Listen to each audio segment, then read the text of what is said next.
আলো আয়োজন 2015 এর আজকের এপিসোডে আপনাদের স্বাগতম।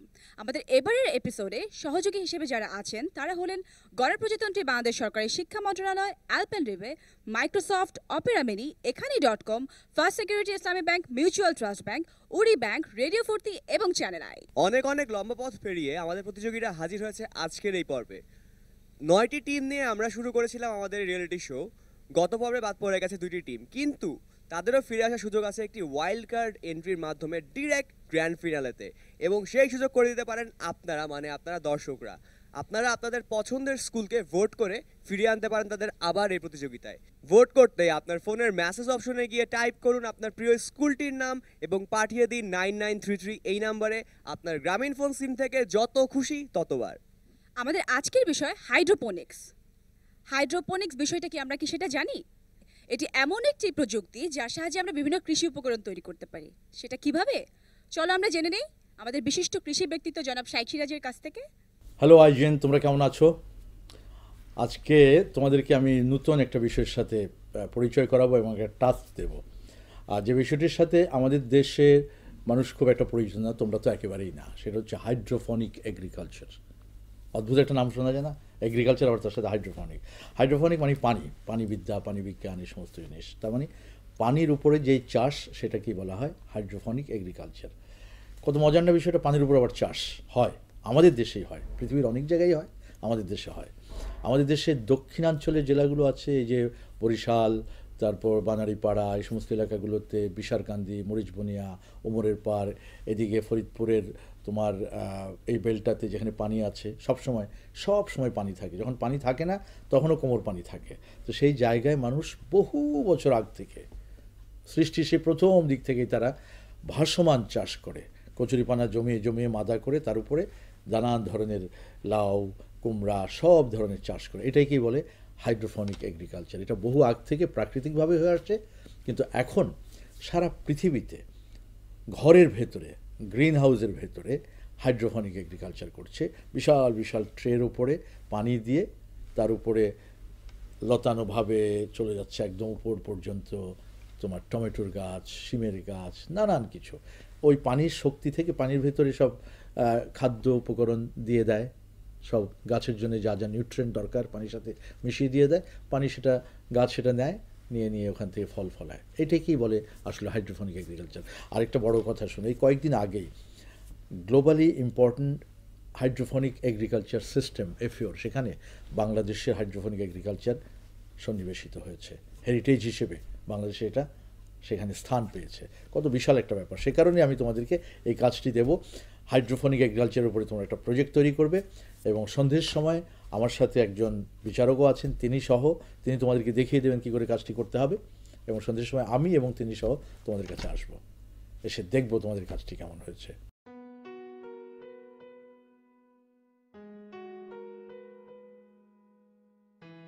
তাদের কোনো ধারণাই ছিল না হাইড্রোপনিক্স নিয়ে। তাদেরকে দেয়া হলো একটা ইউটিউব লিংক, কোন যন্ত্রটি বানাতে হবে শুধু সেটি জানিয়ে দেয়া হলো। ব্যাস, শুরু হয়ে গেল তাদের কর্মযজ্ঞ। যদি পরে দরকার হয় আরো কাটে দেব। পাইপ বড় আছে, পাইপও বড় আছে, এত পাইপ কোথা থেকে তুমি? বাসায় নিয়ে যাব, গাছে পানি দেব। যারা কোনোদিন ড্রিল মেশিন ব্যবহার করেনি, হাতুড়ি চালায়নি, পেরেক ঠুকেনি, তারাই হাতে তুলে নিল ড্রিল মেশিন, কাটার আর প্রয়োজনীয় সব উপকরণ। শুরুতেই ছিল সেফটি সম্পর্কে জানা। আমাদের টেকনিক্যাল টিম তাদের প্রাথমিক প্রশিক্ষণ দিল যন্ত্রপাতি চালানোর। প্রস্তুত ছিল আমাদের মেডিকেল টিমও। কোনো দুর্ঘটনা ঘটার সাথে সাথেই যেন নেওয়া যায় পদক্ষেপ। কিন্তু আমাদের আয়োজনরা সবাইকে আশ্চর্য করে দিয়ে শুধুমাত্র ইন্টারনেটের সাহায্যে একটিবারও কারো হেল্প না নিয়ে নিজেরাই বানিয়ে ফেললো সেই যন্ত্র, যেটা তাদের বানাতে দেওয়া হয়েছিল। আহত হয়নি কেউ, বিন্দুমাত্র ব্যথাও পায়নি কেউ। মনে অদম্য সাহস আর ইন্টারনেটের হেল্প তাদেরকে পৌঁছে দিল তাদের কাঙ্ক্ষিত লক্ষ্যে। ভিউয়ার্স, আমাদের সাথে জয়েন করেছেন জনপ্রিয় কৃষি ব্যক্তিত্ব শাইখ সিরাজ এবং ডক্টর সেলিম রেজা মল্লিক, প্রধান বৈজ্ঞানিক কর্মকর্তা, বাংলাদেশ কৃষি গবেষণা ইনস্টিটিউট। অনেক ধন্যবাদ স্যার আমাদের সাথে আজকে জয়েন করার জন্য। ইতিমধ্যে আমাদের খুদে জিনিয়াসটা তাদের কাজকর্ম শুরু করে দিয়েছে তাদের হাইড্রোপনিক্স বানানোর জন্য। তারা অপেক্ষা করছে আপনাদের গুরুত্বপূর্ণ পরামর্শ পাওয়ার জন্য। ওরা কাজ শুরু করেছে, অলরেডি কাজ শুরু করে দিয়েছে। চলুন স্যার দেখা করে আসি ওদের সাথে। কি করছো তোমরা? আমরা জিনিসটা কাটতে চ্যাপচ্যাপে বানানোর চেষ্টা করছি। কি করবে? এই পার্টটা আমরা উল্টো করে রেখে সেখানে তারপর এটার ক্যাপটাকে ফুটো করে সেখানে আমরা অ্যাকচুয়ালি এখানে হাইড্রোপনিক অ্যাকচুয়ালি গাছের কাজটা করব আর এখানে অ্যাকোয়াপনিক মাছের ডবল লেয়ার প্রোডাকশন। দেখেছো কোনোদিন দেখেছো এগুলো নেটে খুঁজেছো? হ্যাঁ আমরা অ্যাকচুয়ালি ইউটিউবে সার্চ দিয়ে দেখেছি আর উইকি হাউ উইকিপিডিয়া আচ্ছা। এই জায়গাগুলোতে আমরা বেশ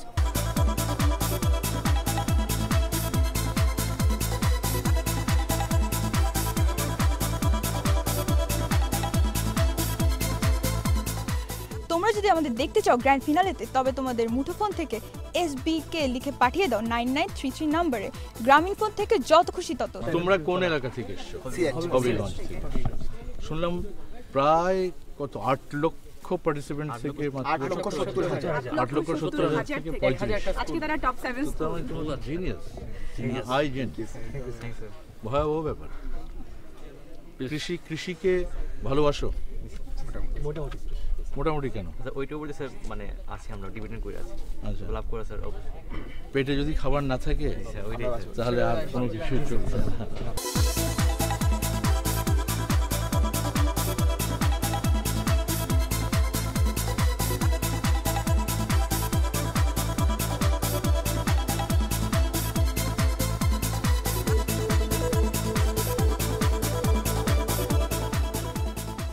যদি আমাদের গ্রামীণ ফোন প্রথম আলো আয়োজিত আইজেন 2015 গ্র্যান্ড ফিনালে দেখতে চাও, তবে আমাদের ভোট করতে এক্ষুনি চলে যাও তোমাদের ফোনের মেসেজ অপশনে, টাইপ করো HGH এবং পাঠিয়ে দাও 9933 নাম্বারে।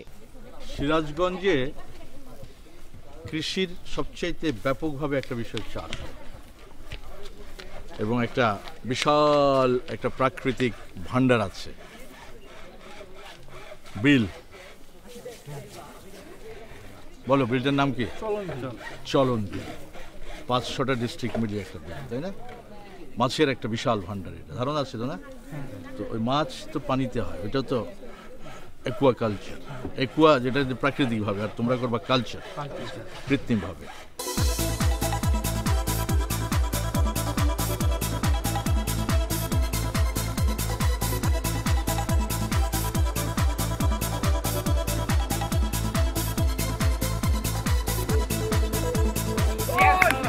আপনারা যদি আমাদের গ্রামীণ ফোন প্রথম আলো আইজেন 2015 গ্র্যান্ড ফিনাল দেখতে চান, তবে আপনার মেসেজ অপশনে গিয়ে টাইপ করুন SCS এবং পাঠিয়ে দিন 9933 নম্বরে। ইন্টারনেট তোমাকে কিভাবে সাহায্য করছে সেটা জানতে চাই স্যার। বিভিন্ন মানে টিউটোরিয়াল দিয়ে, তারপর স্যার মানে মেকানিজমটা কেমন হবে এগুলো আমরা। ইউটিউবে গিয়েছো? জি স্যার। ইউটিউবে কি কি পেয়েছো? বাংলাদেশের কি পেয়েছো? বাংলাদেশেও এই সংক্রান্ত যে কটা আছে আমরা দেখছি ভিডিও। আর একটা জিনিস তো তোমরা বুঝতেছো যে আমাদের জমি কিন্তু চাষযোগ্য জমি ধীরে ধীরে কমে যাচ্ছে, কারোর বাসা বাড়ি, তারপরে স্কুল কলেজ এগুলোর জন্য।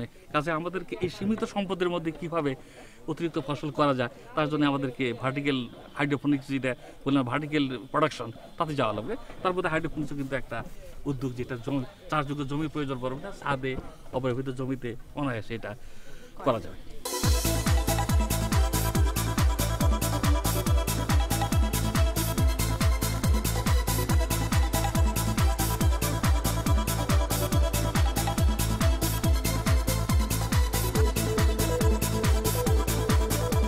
তোমরা যদি আমাদেরকে গ্র্যান্ড ফিনালে দেখতে চাও, দেন তোমাদের মেসেজ অপশনে গিয়ে টাইপ করো BCP অ্যান্ড সেন্ড করো 9933 নম্বরে। বরিশালে এমন অনেক জায়গা আছে যে জায়গাগুলোতে বছরের 12 মাসই পানি থাকে। পানি হওয়া যেখানে মানে সেখানে প্রচুর কচুরিপানা হয়, পানির নিচে প্রচুর জলজ উদ্ভিদ হয়, যেটাকে দুন্দুলি বন, শ্যাওলা, নানান কিছু।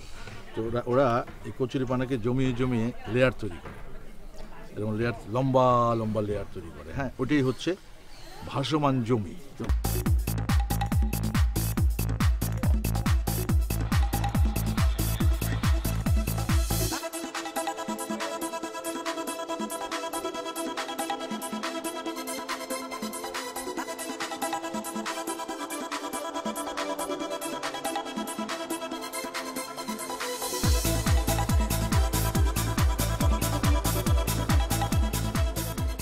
তোমরা যদি আমাদের আইজেন গ্র্যান্ড ফিনালেতে দেখতে চাও, তাহলে প্লিজ আমাদের ভোট করো। আমাদের ভোট করার জন্য তোমার গ্রামীণ ফোন নাম্বার থেকে টাইপ করো TGH এবং সেন্ড করো 9933 নাম্বার থেকে। জাপানে পাসোনা 2-তে হাইড্রোপনিক্স তারা করে, হ্যাঁ, যে নিচে পানি ঘরের ভেতরে কিন্তু কৃত্রিম, মানে আউটডোরে না, জাস্ট টমেটো গাছটাকে উপরের দিকে তুলে দিচ্ছে ওই পর্যন্ত। হ্যাঁ, সানশাইন দিচ্ছে হচ্ছে এলইডি লাইট দিয়ে, মানে সূর্য আলো এলইডি দিয়ে হয়, এটা কি অরিজিনালি মানে একইভাবে কাজ করে? হ্যাঁ, এখানে এই যে তোমার হাতে ইন্টারনেট, এই যে এই নেটে তুমি এখন এটা করছো কি করে, এখান থেকে ঢুকছো নেটের মাধ্যমে, ইনফরমেশন নিচ্ছ, কাজে লাগাচ্ছ। তো ইনফরমেশন ইজ পাওয়ার।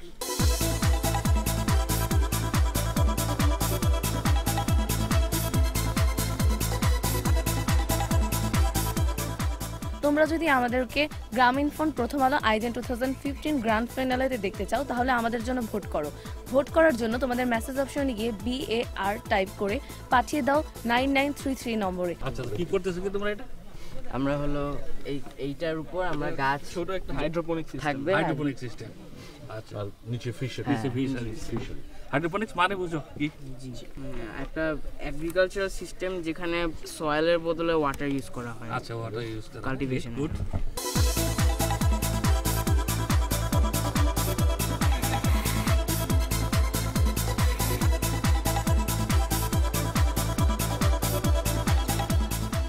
তোমরা যদি আমাদের গ্রামীণফোন প্রথম আলো আইজেন 2015 গ্র্যান্ড ফিনালেতে দেখতে চাও তাহলে মোবাইলে মেসেজ অপশনে গিয়ে SJS টাইপ করে 9933 নম্বরে পাঠিয়ে দাও গ্রামীণফোন অপারেটর থেকে যত খুশি ততবার।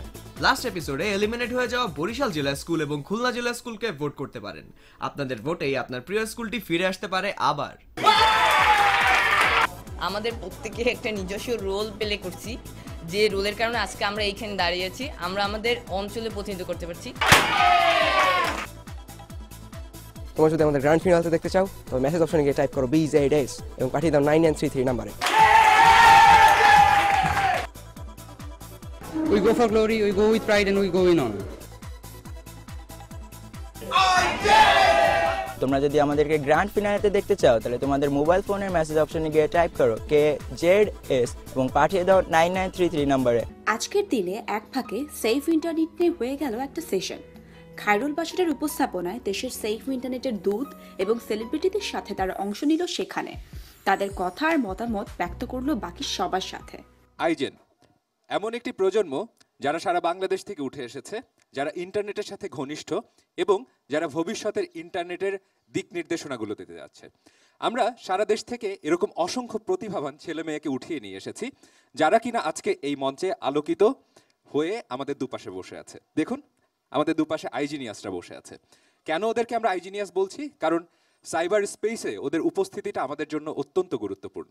সেই সাথে আজকের এই মঞ্চ আলোকিত হয়েছে বেশ কিছু মানুষের দ্বারা।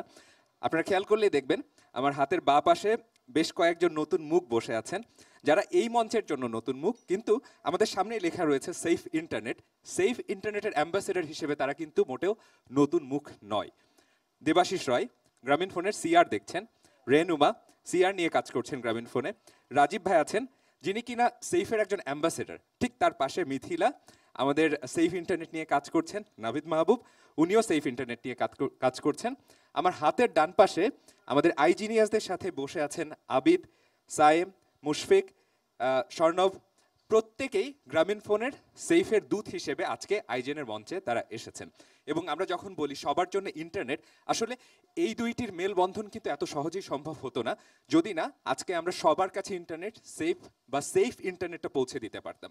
আসলে সেফ নিয়ে যখন আমরা এত কথা বলছি, দেবুদা শুরুতে আপনার কাছে আসতে চাই, সেফ ইন্টারনেটের ধারণাটা কি আসলে?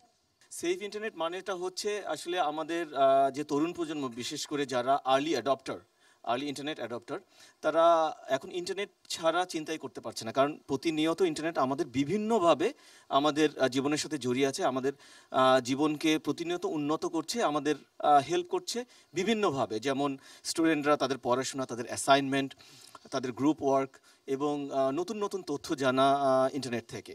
সুতরাং এই যে ইন্টারনেটের ভালো দিকগুলো আছে, এগুলো করতে গিয়ে ইন্টারনেট যে কিছু কিছু ক্ষতিকর দিক আছে সেগুলোতেও এক্সপোজড হচ্ছে আজকালকার ইয়াঙ্গার জেনারেশন। তো Grameenphone as a responsible company আমরা কাজ করে যাচ্ছি কীভাবে তাদেরকে একটা সেফ ইউজার এক্সপিরিয়েন্স দেওয়া যায়। সুতরাং আমরা কিছু কিছু প্রোগ্রাম হাতে নিয়েছি, অ্যাওয়ারনেস কর্মসূচি এবং এডুকেশনাল কর্মসূচি, যেটার মাধ্যমে আমরা তাদের কাছে পৌঁছে যাচ্ছি কীভাবে তারা সেফ থাকবে on the internet. নাভিদ ভাই, আপনি তো একজন বাবা, আপনি অনেক কিছু করেন, প্রফেশনালি খুব সাকসেসফুল একজন মানুষ, কিন্তু দিন শেষে আপনি একজন বাবা। আপনি কি কখনো ফিল করেছেন যে সাইবার স্পেসে আপনার সন্তান নিরাপদ নয়? আমি সবসময় ফিল করি অবশ্যই। আর আমার দুটো মেয়ে আছে, আর যাদের সন্তান আছে তারা সবসময় বলে একটা কথা যে যখন নিজের সন্তান হয় তখন আমরা যখনই আমরা জানতে পারি যে আমরা কত ভালনারেবল। সুতরাং আমাদের সন্তানরা এখন অবশ্যই ভালনারেবল। তো সেই ক্ষেত্রে আমাকে, যেমন আমার 2 মেয়ে, এমনকি ছোটো মেয়ে যে 4 বছর, সেও কিন্তু ইন্টারনেট দেখতে পারে, যে 10 বছর সেও দেখতে পারে। সুতরাং এখানে আমি ইনফ্যাক্ট এই সেফ ইন্টারনেট প্রোগ্রামে আমি নিজেই অনেক কিছু শিখেছি, ওদের সাথে শেয়ার করেছি যে অবশ্যই জানালা খুললে রোদ আসবে কিন্তু কিছু মাছিও ঢুকবে। তো ইন্টারনেটও এরকম প্রচুর সম্ভাবনা, যার জন্য আমাদের এই আইজেন। কিন্তু একই সাথে এখানে কিছু বিপদ থাকতে পারে, এবং সেই ক্ষেত্রে যে এই বিপদে কীভাবে আমরা নিজেকে সেফ রাখতে পারি বা বাচ্চাদেরকে সেফ রাখতে পারি, সবসময় আমি বাবা হিসেবে সেটা খুব সচেতন থাকি। এক্স্যাক্টলি। মিথিলা তো আমরা জানি যে মিথিলা আমাদের স্ক্রিনে একজন উজ্জ্বল মুখ, এবং সেলিব্রিটি বলতে যা বোঝে সবই মিথিলা, কিন্তু এর বাইরে আমি জানি যে মিথিলা এডুকেশন নিয়ে কাজ করে। সো সাইবার স্পেসে আমাদের বাচ্চারা যখন যাচ্ছে, এডুকেশন তো অবশ্যই একটা বড় পারপাস। এর বাইরে কি কি ধরনের রিস্ক আমরা দেখতে পাই মিথিলা? ইন্টারনেটের গুরুত্বপূর্ণ ব্যবহারের সাথে সাথে আসলে আমরা রেসপন্সিবল ওয়েতে শিক্ষার্থীরা ইন্টারনেট ইউজ করছে কিনা সেইটা মনিটর করাটা অ্যাডাল্ট হিসেবে আমাদের দায়িত্ব, এবং শিক্ষার্থীদেরও জানতে হবে যে রেসপন্সিবল ওয়েতে কিভাবে ইন্টারনেটটা ইউজ করতে পারি। যে আমি আমার খুব পার্সোনাল বিষয়ে ইন্টারনেটে দিলে আমার কি ক্ষতি হতে পারে বা সেটার কি কনসিকোয়েন্সেস হতে পারে, বা আমি এমন কোনো ছবি ইন্টারনেটে দিলাম যেটা আমার জন্য কোনো ক্ষতি বয়ে আনবে কি আনবে না, আমি কি ধরনের কন্টেন্ট ইন্টারনেটে শেয়ার করব, সেখান থেকে কি শিখছি, আর ইন্টারনেট আমার থেকে যেন আবার মানে খারাপ কিছু বের করে নিতে না পারে। সো এটা আমি বলবো যে রেসপন্সিবল ইউজ অফ ইন্টারনেট, সেটা আমাদের শিক্ষার্থীদেরকে, আমাদের অ্যাডাল্ট হিসাবে এটা আমাদের দায়িত্ব, এটা শেখাতে হবে। সাইবার বুলিং সম্পর্কে তোমাদের কারো কোনো ধারণা আছে কিনা? কেউ কি বলতে পারবে সাইবার বুলিং? আমার মতে সাইবার বুলিং বলতে অনেকটা বোঝায় হচ্ছে যে সাইবার জগৎ অর্থাৎ ইন্টারনেটের জগতে কাউকে কোনো বিষয় ব্ল্যাকমেইল করা কিংবা কাউকে মানে অতিরিক্তভাবে বিরক্ত করা, এগুলোকেই সচরাচর বোঝায়। যেমন আমরা ইন্টারনেট জগতে অনেকে জিমেইল ইউজ করি, জিমেইলে স্প্যাম বলে একটা জিনিস আছে, যে আমাদের ইমেইলের অ্যাড্রেসগুলোতে অনেক সময় স্প্যাম মেসেজ আসে, এটাও এক ধরনের বুলিং হিসেবে ইউজ করা যেতে পারে। ফেসবুকেও অনেক সময় স্প্যাম মেসেজ অনেক আসে, এগুলো সবগুলোই বুলিংয়ের মধ্যে পড়ে, এবং এগুলোকেই আমরা সাইবার বুলিংয়ের মধ্যে অন্তর্ভুক্ত করতে পারি বলে আমি মনে করি। আচ্ছা, সাইবার বুলিং এর শিকার সাধারণত কারা হয়, তোমার কোনো ধারণা আছে? বেশিরভাগ কারা শিকার হয়? ইনোসেন্ট ইন্টারনেট ইউজার্সরা। Innocent internet user. আজকে এখানে মেয়েদের উপস্থিতি বেশি।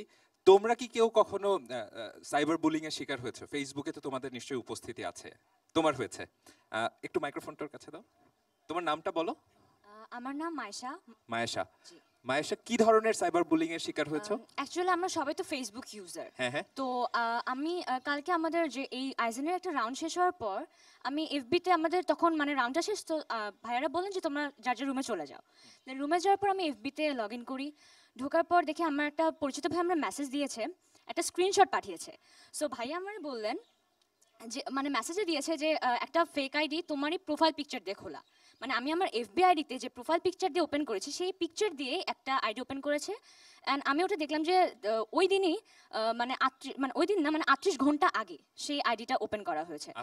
আর সো আমি খুবই ঘাবড়ে গিয়েছিলাম। দেন পরে ভাবলাম, আমি আমার সব ফ্রেন্ডসদেরকে বলে দিয়েছি, এটা মেসেজ করে দিয়েছি যে ওই আইডিতে যেন রিপোর্ট করা হয়। ওকে, রেনুমা আমাদের একজন সেফের অ্যাম্বাসেডর গ্রামীণ ফোনের, আপনার কি মনে হয় যে যেভাবে মায়েশা বলল, is that the right way to deal with this kind of bullying? আমি রিকোয়েস্ট করব এই বয়সী ছেলে মেয়ে যারা যারা এরকম প্রবলেম ফেস করছে ইন্টারনেটে, আমি তাদেরকে রিকোয়েস্ট করবো যে প্যারেন্টসদেরকে জানানোর জন্য, কারণ এন্ড অফ দ্য ডে তারাই কিন্তু আমাদের সবচেয়ে বড় বন্ধু। তোমাদের মধ্যে বাবা মাকে বন্ধু মনে করো কতজন? হাত তুলো তো। ওয়াও। সো তোমরা কি এগ্রিড যে এই ধরনের সাইবার বুলিং এর শিকার হলে শুরুতেই বাবা মার কাছে যাওয়া উচিত? এখানে রাজীব ভাই আছেন গ্রামীণ ফোনের সেফের একজন দূত বলবো আমি তাকে। আমরা তো ডিভাইস এবং ইন্টারনেট সাবস্ক্রাইবার যদি অ্যানালিসিস করি তাহলে সবকিছু দ্বিগুণ হয়ে গেছে এবং এই রেটটা কিন্তু খুব এক্সপোনেনশিয়াল। আপনার ধারণা কি যে এই রেটটা কি আসার কথা বলে নাকি আমাদের রিস্কটাকে আরো বাড়িয়ে দিচ্ছে? ফেসবুকিং যারা আমরা নর্মালি ইউজ করি, ইন্টারনেটের একটা অংশ, সেক্ষেত্রে আমরা অনেক ইনফরমেশন মানে পাবলিকলি সবসময় মানে ওপেন করে দিই, সেক্ষেত্রে আমাদের কিছুটা রেস্ট্রিকশন রাখা উচিত। যেমন আমাদের অনেকেই দেখি মোবাইল নাম্বারটা ফেসবুকে দিয়ে দেয়, যেটা সবাই ওপেনলি দেখে ফেলে, সেটা তার এক প্রকার সাইবার বুলিং এর শিকার হতে পারে। আবিদ, আপনি তো আমাদের গ্রামীণ ফোনে একটি আইজেনের অ্যাক্টিভেশন হয়েছিল, সেইখানে আপনি কম্পিটিশন করেছেন এবং আজকে উইনার হিসেবে আসলে সেফের দূত হিসেবে এখানে এসেছেন। আপনাকে কিভাবে মোটিভেটেড হলেন আপনি এই কম্পিটিশনে পার্টিসিপেট করতে? মোটোটা কি ছিল? অ্যাকচুয়ালি যে কোনো কম্পিটিশনই একটা মোটিভেশন অটোমেটিক ক্রিয়েট করে। আর যে ইন্টারনেট আইজেন, বিশেষ করে আইজেনের একটা নতুন কনসেপ্ট ইন্টারনেট জিনিয়াস, তো এই ব্যাপারে ইন্টারনেটের উপরে আমাদের প্রজন্ম বা নতুন সবাই খুবই আগ্রহী এবং সবসময় ইন্টারনেট ইউজ করছি আমরা। তো এটা আসলে এই ধরনের একটা প্ল্যাটফর্ম বা এই ধরনের একটা কম্পিটিশানে, কুইজ হোক, যে ধরনের কম্পিটিশনই হোক, তো সেখানে পার্টিসিপেট করা এটা অলরেডি একটা মোটিভেশন কাজ করেই সবার মধ্যে। জি, স্বর্ণাব, আপনার কাছে যেতে চাই। আজকে আপনারা তো দেখেছেন যে আইজিনিয়াসরা বিভিন্ন ধরনের প্রজেক্ট তারা কিন্তু সলভ করছে। আজকে ওরা এগ্রিকালচার নিয়ে কাজ করছিল এবং এগ্রিকালচারের বিভিন্ন ইস্যুসগুলোকে অ্যাড্রেস করার চেষ্টা করেছে with the help of internet. আপনি এই আইজিনিয়াসদেরকে আসলে কোথায় দেখেন ভবিষ্যতে? আমি একটা ছোট ঘটনা শেয়ার করব। সেটা হচ্ছে, একদিন হচ্ছে আমার একটা ফ্রেন্ডের মা সাডেনলি একটু অসুস্থ হয়ে পড়েছে। তো আন্টির হচ্ছে রক্ত দরকার। তো আমার ফ্রেন্ড আমাকে রাত্রে তখন একটা সময় ফোন দিয়ে বলছে যে, দোস্ত আমার এরকম সমস্যা, একটু প্লিজ হেল্প মি। তো আমি তো এত রাত্রে কাউকে ফোন দিয়ে পাচ্ছি না, কেউ ফোন পিক করছে না, কি করব। 2-3 জনকে ফোন দিয়েছি, কেউ ফোন ধরছে না। পরে আমার মা হঠাৎ করে আমাকে বলছে যে, আচ্ছা তোদের না হোয়াটসঅ্যাপে গ্রুপ আছে, হোয়াটসঅ্যাপে গ্রুপে লিখে দাও, ওইখানে দেখো কীরকম রেসপন্স পাও। তো আমি আমার মা তো ভালো বুদ্ধি দিল, আমি হোয়াটসঅ্যাপে লিখলাম, আর approximately 15 to 16 people just responded. So এটা হচ্ছে যে আপনি কিভাবে এটাকে ইউজ করছেন, আপনি কিভাবে এটাকে ইউজ করবেন, এটা আপনার উপরে চিন্তা ভাবনা। বাট অ্যাওয়ারনেসটা তৈরির ক্ষেত্রে আমরা কিছুটা কন্ট্রিবিউট করতে পারি। মুশফিক, আপনি কি এগ্রি করেন কিনা? আমি টোটালি এগ্রি করি ভাইয়া। আর একটা ইন্টারেস্টিং ফ্যাক্ট যেখানে আমরা সাইবার বুলিং নিয়ে কথা বলছিলাম, অ্যাড করতে চাই, সেটা হচ্ছে যে আমরা পার্সোনালি বিভিন্ন সময় দেখা যায় ইন্টারনেটে বিভিন্ন ফ্রেন্ডের সাথে অর অ্যাকোয়েন্টেন্সদের সাথে কমিউনিকেট করার সময় আমরা অনেক ক্ষেত্রে খেয়াল করি না যে আমরা নিজেরাই কিন্তু অ্যাকচুয়ালি বুলিতে কনভার্ট হয়ে যাই। দেখা যায় যে কথা বলার সময় হয়তো আমি দেখা যাচ্ছে যে আমার কোনো একটা ফ্রেন্ডকে আমি একটা কথা, যে কথাটা আমি ফেস টু ফেস বলতে পারি না, আমি কিন্তু ঠিকই টাইপ করে দিচ্ছি। So we have to consider that part also. সায়েমের সাথে আমি একটু কথা বলতে চাই। আজকে বি রেসপেক্টফুলের কথা আসছে। সাইবার স্পেসে আসলে একজন আরেকজনের প্রতি যে বিহেভিয়ারটা করি, এই যে আইজিনিয়াস আজকে দুপাশে বসা, আপনার সামনে বসা, পিছনে বসা, ওদের জন্য আপনি যদি এক কথায় একটা মেসেজ কনভে করতে চান, কি চান আপনি? তাহলে আমি আসলে আমার একটা এক্সপিরিয়েন্স দিয়ে শেয়ার করতে যাচ্ছি, দেবদাদার কথা নিয়ে, বাবা মার কথা নিয়ে। তো আমার এক্সপিরিয়েন্স ছিল, আমি যখন স্কুলে একটা ইংলিশ সিনেমা হচ্ছিল, তো আমি দেখছি হঠাৎ করে আম্মু ঢুকে বলে, তুমি এটা কেন দেখছো? তো ইংলিশ সিনেমা, ভালো না। আচ্ছা, প্রথম যখন ইন্টারনেট ইউজ করা শুরু করলাম, ইন্টারনেট ইউজ করো না, ইন্টারনেট ভালো না। তো একটা টাইমে পরে আসলে ভালো দিকগুলো আমাদের নিজেদেরই তুলে ধরতে হবে। তো আম্মু এখন নিজেই সেলফি তুলে ফোনে, ফোনে সে চায় যে ফেসবুকে আপলোড দাও। আমি বললাম অ্যাকাউন্ট খুলে দিব কিনা, ভয় পাচ্ছে যে অ্যাকাউন্ট খুলবো না, হয়তো সমস্যা হবে। তো সেই যে ব্যাপারগুলো বুঝছে, আসলে প্রত্যেকটা বাবা মারই উচিত এই ধরনের জিনিসগুলো নিয়ে চিন্তা করা, যে ফেসবুক অ্যাকাউন্ট খুলবো না, খুললে খারাপ কিছু হতে পারে। আচ্ছা, খুলে ফেলেন, দেন সেটাকে এমন লিমিট করা যে সেটা যাতে ভালোভাবে ইউজ করতে পারে সবাই। ইন্টারনেট আমাদের জীবনযাপনকে অনেক সহজ করে দিয়েছে। আমরা একটা নতুন জীবন ধারায় অভ্যস্ত হয়ে গেছি, তাই না? আমরা একটা নতুন জীবন যাপনে অভ্যস্ত হয়ে গেছি। প্রত্যেকটা মুহূর্তে আসলে আমাদের মগজের উপর অনেক বেশি এখনো নির্ভর করতে হয় না, যতটা না আমরা আমাদের স্মার্ট ডিভাইসটার উপর নির্ভর করি। এটার ভালো দিক যেমন আছে, এটার মন্দ দিক ঠিক একইভাবে আছে। সবকিছু মিলিয়ে এই জীবনযাপনের ব্যালেন্সের জায়গাটার নাম হচ্ছে সেফ ইন্টারনেট। স্যার, আমাদের পার্টিসিপেন্টসদের কাজ এখন শেষ, এখন বিচারের পালা, যেটা করতে হবে আপনাকে। আচ্ছা, থ্যাংক ইউ। তো চলেন দেখে আসি ওদের কাজগুলো। ওকে।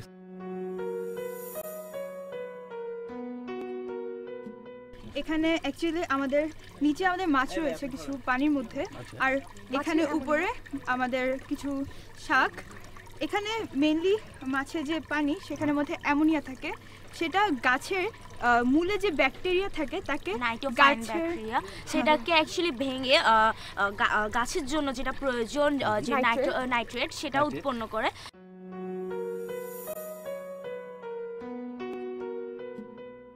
আমরা এখানে একটা হ্যাঁ। সেলফ সাস্টেইনিং হাইড্রোপনিক সিস্টেম দাঁড় করিয়েছি, আচ্ছা। যেটা একই সাথে একটা অ্যাকোয়াপনিক সিস্টেমের একটা কম্বিনেশনও বলা যায়। আচ্ছা। এখানে আমরা যেটা দেখতে পাই যে এখানে যে মাছরা আছে তারা যে অর্গানিক ম্যাটেরিয়াল যেগুলি তৈরি করছে এগুলি আমরা গাছের জন্য তৈরি করতে পারছি, তাই এটা একটা ফুলি এফিশিয়েন্ট সেলফ সাস্টেইনিং সিস্টেম, যেটা বাইরে থেকে কোনো সাপ্লিমেন্ট লাগে না।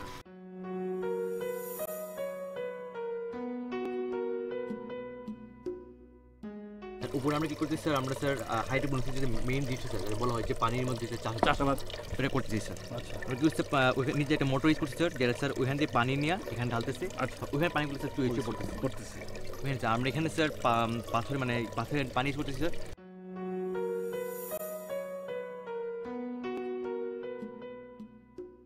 তো 100 লিটার পানির মধ্যে 1 লিটার সমপরিমাণের তার নিউট্রিয়েন্টস থাকবে এখানে। আর এখানে একটা পাম্প ব্যবহার করা হয়েছে যেটা দিয়ে পানিটা অনবরত উপরে আসছে। আচ্ছা। আর এখানে আমরা গাছগুলো লাগিয়েছি, এখানে আমরা পাথর ব্যবহার করেছি। এখানে জৈব প্রযুক্তিগুলো থাকবে, মানে জৈব সার হিসেবে আমরা কচুরিপানা বা এই জাতীয় উদ্ভিদগুলো ব্যবহার করব।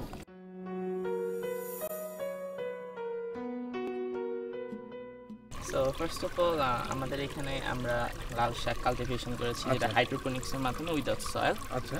সো এই পানিটা যে নারকেলের স্কিনটা আছে এবং পাথর এর মাধ্যমে ফিল্ট্রেশন হয়ে নিচে পড়তেছে, যার ফলে এটা ক্লিন পানি। কিন্তু মাছেরা যেহেতু আমরা মাছ চাষ করতেছি সেই ফলে তাদের ওয়েস্ট বা এক্সপিটাও থাকতে পারে।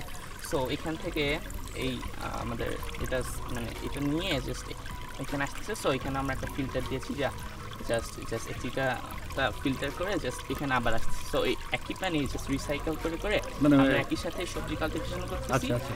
আবার আমরা পিসিকালচার করতে। আচ্ছা।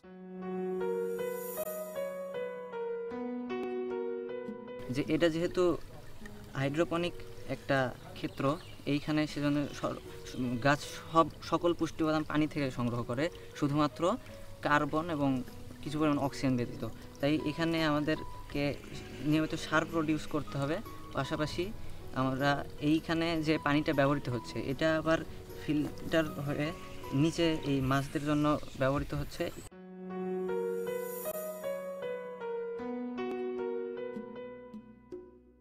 এখানে মূলত প্রথমে আমরা এই যে সলিউশনটা যেটা আছে সলিউশনটা তৈরি করেছি, তারপরে এখানে একটা এয়ার পাম্প দেওয়া আছে। এয়ার পাম্পের মাধ্যমে নিচের যে সলিউশনটার পানি আছে পানিটা উপর দিয়ে নলের মাধ্যমে উপর দিয়ে আসে, আর প্রতিটা গাছ পরিপূর্ণ পানি পাচ্ছে। আবার এই পানিটার খরচ হচ্ছে না, নিচের পানিটা আবার ওই নিচের যে ছিদ্রটা আছে ওটা দিয়ে পানিটা পড়ে যাচ্ছে, ওটাই আবার ইউজ হচ্ছে, আর কি আমাদের পানির কোনো অপচয় হচ্ছে না। 3 ঘন্টা সময় পেয়েছিল তারা। তার আগেই সবাই যার যার টাস্ক কমপ্লিট করে ফেললো আমাদের আইজেনরা। অন্যতম বিচারক জনাব সেলিম রেজা মল্লিক ঘুরে ঘুরে প্রত্যেকের কাজ খুঁটিয়ে খুঁটিয়ে দেখেন, কথা বলেন তাদের সাথে এবং মার্কিং করেন। সেই মার্কিং তিনি ইমেইল করেন কৃষি ও গণমাধ্যম ব্যক্তিত্ব জনাব শাইখ সিরাজকে। দুজনের মতামতের ভিত্তিতে দেয়া হবে আজকের রেজাল্ট। এখন আমরা নিয়ে নিচ্ছি ছোট্ট একটা ব্রেক। কোথাও যাবে না, আমাদের সাথেই থাকুন। আমাদের এবারের এপিসোডে সহযোগী হিসেবে যারা আছেন তারা হলেন গণপ্রজাতন্ত্রী বাংলাদেশ সরকারি শিক্ষা মন্ত্রণালয়, আলপেনলিবে, মাইক্রোসফট, অপেরা মিনি, এখানি.com, First Security Islami bank, Mutual Trust bank, উড়ি ব্যাংক, রেডিও ফুর্তি এবং চ্যানেল আই। ফিরে এলাম গ্রামীণ ফোন প্রথম আলো আইজেন 2015 এর আজকের পর্বে। সো আজকে আমাদের সাথে আছে টপ 7 স্কুল, এবং আজকে এখান থেকে ছেড়ে যাবে কেবলমাত্র একটি স্কুল। কিন্তু এই ছেড়ে যাওয়ার নয়, দর্শকের ভোটে বাদ পড়ে যাওয়া যে কোনো একটি স্কুল সরাসরি অংশগ্রহণ করতে পারবে গালা রাউন্ডে আমাদের সাথে। Result time has come. So আমরা অপেক্ষা করছি কখন আমরা দেখতে পাবো আমাদের নেক্সট টপ 6। কি মনে হয় কারা কারা আজকে যেতে পারবে নেক্সট রাউন্ডে? কি মনে হয়? রেজাল্টের এই সময়টা না সত্যি ওদের চেহারা আমার মানে এইভাবে দেখতে ভালো লাগে না। একটু চেয়ার আপ হও, আমি জানি অনেক ঠান্ডা, তারপরও একটু চেয়ার আপ হও। আচ্ছা কথা বলি একটু ওদের সাথে ঝুমুর। হ্যাঁ শিওর, জিজ্ঞেস করো কি অবস্থা ওদের, কি হচ্ছে কার সাথে। আমি জানতে চাই কে নিজে থেকে আগ্রহী হয়ে কথা বলবে আমার সাথে। কে, কি মনে হয়? তুমি বলো, কি যেতে পারবে নেক্সট রাউন্ডে আজকে? ইনশাআল্লাহ আশা করছি। ইনশাআল্লাহ আশা করছি, মানে এত কনফিডেন্সের কারণ? আমরা চেষ্টা করছি আমাদের বেস্টটা দেওয়ার, ওই জন্য বলতেছি। কেবলমাত্র একদিনের স্টাডিতে ওরা এত কিছু করে দেখালো, ইটস আনবিলিভেবল। সবচেয়ে বড় ব্যাপার হচ্ছে ওরা সবাই প্রজেক্টটা কমপ্লিট করেছে। হ্যাঁ, সবাই প্রজেক্টটা কমপ্লিট করেছে। আমি যখন বাগানের মাঝখান দিয়ে হাঁটছিলাম, ওদের এক একটা প্রজেক্টগুলো দেখে আমি অবাক হয়ে গিয়েছিলাম যে এটা মনে হচ্ছে আমি কোনো মানে সায়েন্স প্রজেক্টের মাঝখান দিয়ে হাঁটছি। এনিওয়ে, আমার হাতে রেজাল্ট প্রায় চলে এসেছে। সো আমি প্রথমেই যে স্কুলের নামটি বলবো, তোমরা স্টেজের সামনে চলে আসবে। Bangladesh agriculture research institute high school, বাড়ি। স্টেজে চলে আসো তোমরা। এবং আমি আরেকটা স্কুল ডেকে নিতে চাই, saint Joseph higher secondary school. তোমরা স্টেজে এসো, সামনে চলে আসো। আজকে দুটি দল আমার সামনে দাঁড়িয়ে আছে। আমি তোমাদেরকে জানাচ্ছি, Bangladesh agriculture research institute school এবং Saint Joseph higher secondary school, you both school are safe!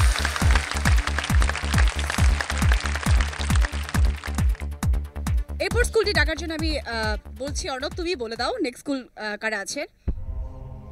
আমি যাদের নাম বলবো তারা একটু কষ্ট করে সামনে এসো।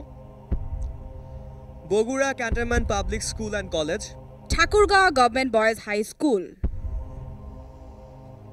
আমার কাছে যে ইনফরমেশন আছে তাতে আমি এই মুহূর্তে শুধু বলতে পারছি, Bogura cantonment public school and college, you guys are safe.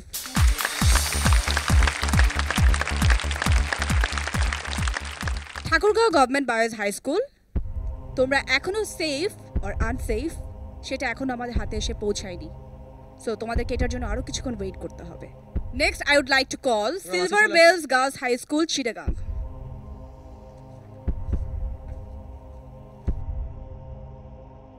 So এই দুইটা স্কুলের মধ্যে কোনটা সেফ তুমি কি জানো? তোমার কাছে কি এখনো সেটা এসে পৌঁছেছে?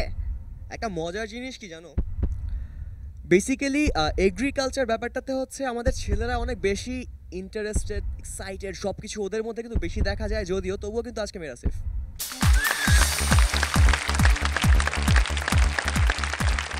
Next I would like to call Habiganj government high school. Already ভয়ে বুক দুরু করা শুরু হয়ে গিয়েছে ওদের। এক মিনিট ঝুমুর, আমি তোমার সাথে একটু কথা বলবো। তোমার নাম কি জানো? আবির। আবির, কি হয়েছে? মানে খুব টেনশন। এখানে আসার আগে অনেক প্র্যাকটিস বা একটু মেন্টালি প্রিপেয়ার হয়েছিলাম। কি নিয়ে মেন্টালি প্রিপেয়ার হয়েছিলে? কারণ আমার জানার মতে তোমরা তো আগে কিছুই জানতে না এখানে কি হতে যাচ্ছে বা কিভাবে, তাই না? তবুও আমরা একটু মানে আশা ছিল যে আমরা চ্যাম্পিয়ন বা ওই ধরনের ওই পর্যায়ে যেতে পারবো, টপ 3। কি মনে হয় তোমাদের স্কুল কি নেক্সট রাউন্ডে যেতে পারবে? ইনশাআল্লাহ আমরা সবাই মনে প্রাণে একই দোয়া করি যাতে প্রত্যেকটা স্কুলই তাদের নিজেদের মর্যাদা বজায় রাখুক। সো আমি আরেকটা নিউজ পেয়ে গিয়েছি কে যাচ্ছে নেক্সট রাউন্ডে। আমি বাই দিস টাইম সেই ইনফরমেশনটুকু পেয়ে গিয়েছি। আমাদের সাথে এখানে দাঁড়িয়ে আছে হবিগঞ্জ গভর্নমেন্ট হাই স্কুল এবং আমাদের সাথে আছে Thakurgaon government boys high school. আমি জানাচ্ছি Thakurgaon government boys high school, you guys are safe. তো বাকি রইল আমাদের সাথে হবিগঞ্জ গভর্নমেন্ট হাই স্কুল এবং বাকি স্কুলটিকে ডেকে নিচ্ছি Sirajganj collectorate school and college. তোমরা চলে আসো। আমি একটা মজার জিনিস দেখো, তুমি কি বলছিলে একটু আগে? ওর ধারণা ছিল লাস্ট টিম, আর কেউ নাই। খুব বেশি ভয়, মানে খুব বেশি ভয় পাওয়াটা স্বাভাবিক। যে আমরাই শেষ টিম, শেষ। এখন দেখলাম আরেকটা টিম আছে, এখনো চান্স আছে। এখন আমাদের সাথে আছে দুটি school, Habiganj government high school এবং Sirajganj collectorate school and college. আমি আর বেশিক্ষণ তাদেরকে টেনশনে রাখতে চাই না। আজকে আমাদের সাথে এখন শেষ মুহূর্তে আছে লাস্ট দুইটি স্কুল এবং এখান থেকে একটি গ্রুপ হবে সেফ এবং একটি গ্রুপ চলে যাবে আজকে আমাদেরকে এখান থেকে এই মঞ্চ ছেড়ে। এবং আমি এখন যে স্কুলটির কথা বলবো তারা আজকে আমাদের সাথে নেক্সট রাউন্ডে যেতে পারছো না, আর আমাদের সাথে নেক্সট রাউন্ডে যেতে পারছো, আমি কোনটা বলবো?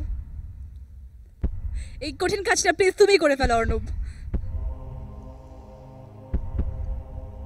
আচ্ছা, আমি এখন যে স্কুলটির নাম বলবো তারা আমাদের সাথে নেক্সট রাউন্ডে যাচ্ছে এবং সেই স্কুলটি হচ্ছে Habiganj government boys high school. আমরা খুবই দুঃখিত Sirajganj collector school and college, তোমরা নেক্সট রাউন্ডে আজকে আমাদের সাথে যেতে পারছো না। আমাদের আজকের এই এপিসোড গ্রামীণফোন প্রথম আলো আইজেন 2015 এর পর্ব আপাতত এখানেই শেষ। দেখা হবে নেক্সট এপিসোডে।